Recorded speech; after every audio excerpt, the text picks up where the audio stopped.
आप लोग one variable calculus में यह पढ़े हुए हैं कि किसी फंक्शन का जो डेरिवेटिव होता है उस फंक्शन के किसी पॉइंट पर खींचे गए टेंजेंट के स्लोप के बराबर होता है और जब कभी टेंजेंट का स्लोप एग्जिस्ट कर रहा है।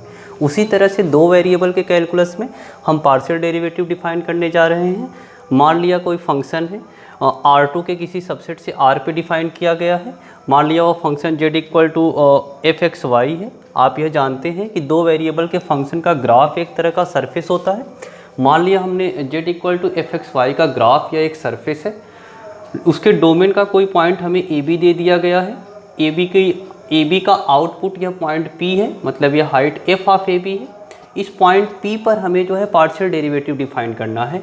हमने मान लिया कर्व C1 जो है प्लेन x बराबर y बराबर b और सरफेस z बराबर f, मतलब प्लेन y बराबर b, यह प्लेन इस प्लेन का इस सरफेस से, मतलब यह आपका सरफेस है, यह y बराबर b प्लेन है, यह प्लेन उसको जहाँ इंटरसेक्ट किया एक कर्व मिला, वह कर्व C1 है।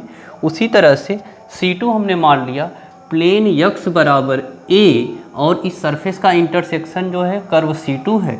हम पार्शियल डेरिवेटिव डिफाइन करने जा रहे हैं। तो पार्शियल डेरिवेटिव का मतलब क्या होता है, इसका जियोमेट्रिकल मीनिंग क्या है कि अगर आपको x के रेस्पेक्ट में पार्शियल डेरिवेटिव डिफाइन करना है तो आप जो है उस सरफेस का y बराबर b प्लेन से इंटरसेक्शन कराएं।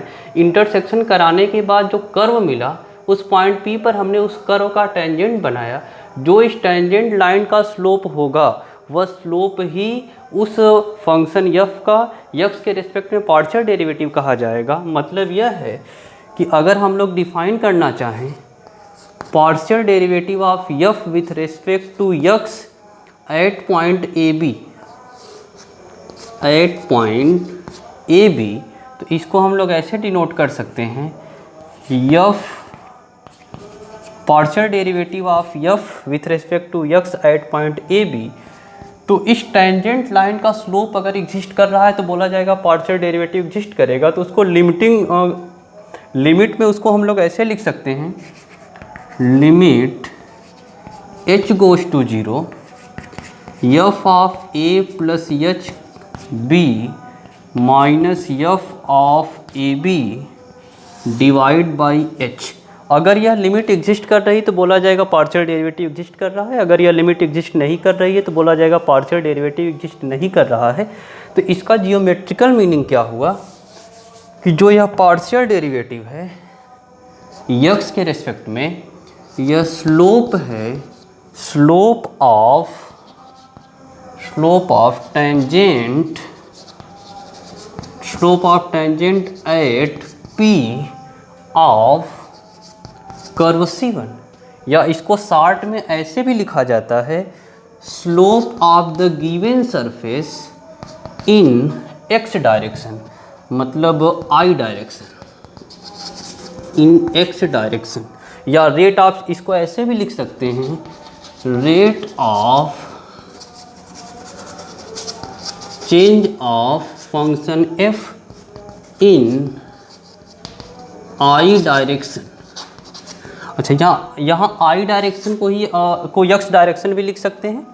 तो यहाँ पर एक चीज़ और ऑब्जर्व करना है आपको कि जो पार्शियल डेरिवेटिव होता है विथ रिस्पेक्ट टू x, वह जो है x के डायरेक्शन में उस सरफेस के स्लोप को रिप्रेजेंट करता है। सिमिलरली अगर आप partial derivative with respect to y define करें तो क्या करना होगा, आपको एक टेंजेंट लाइन बनाना होगा इस वाले कर्व का,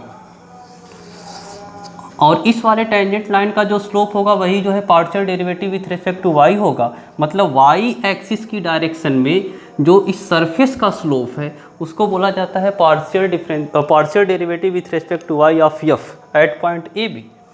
तो जो पार्शियल डेरिवेटिव है इसका जनरलाइजेशन होता है डायरेक्शनल डेरिवेटिव। तो यहाँ पर जो x डायरेक्शन में पार्शियल डेरिवेटिव बोल रहे हैं उसको बोल सकते हैं जो x की दिशा में पार्शियल डेरिवेटिव वही डायरेक्शनल डेरिवेटिव है x की दिशा में। मतलब जो यहाँ पर लिखा है स्लोप इन I डायरेक्शन, इसको बोला जा सकता है directional derivative of f in I direction. उसी तरह से आप डिफाइन कर सकते हैं partial derivative with respect to y, तो वह जो है y के डायरेक्शन में डायरेक्शनल डेरिवेटिव होगा। यहाँ पर एक चीज़ आप ऑब्जर्व कर सकते हैं कि जैसे एक वेरिएबल के कैलकुलस में आप यहाँ पर जो है टेंजेंट लाइन बनाते थे, उसी तरह से यहाँ पर अगर दोनों partial differential equation partial derivative exist अगर जो है दोनों पार्शियल डेरिवेटिव एग्जिस्ट कर रहे हैं x के रेस्पेक्ट में भी y के रेस्पेक्ट में भी, तो उनके द्वारा एक यूनिक प्लेन मिलेगा जो प्लेन इन दोनों टेंजेंट लाइन को आपस में कंटेन करेगा।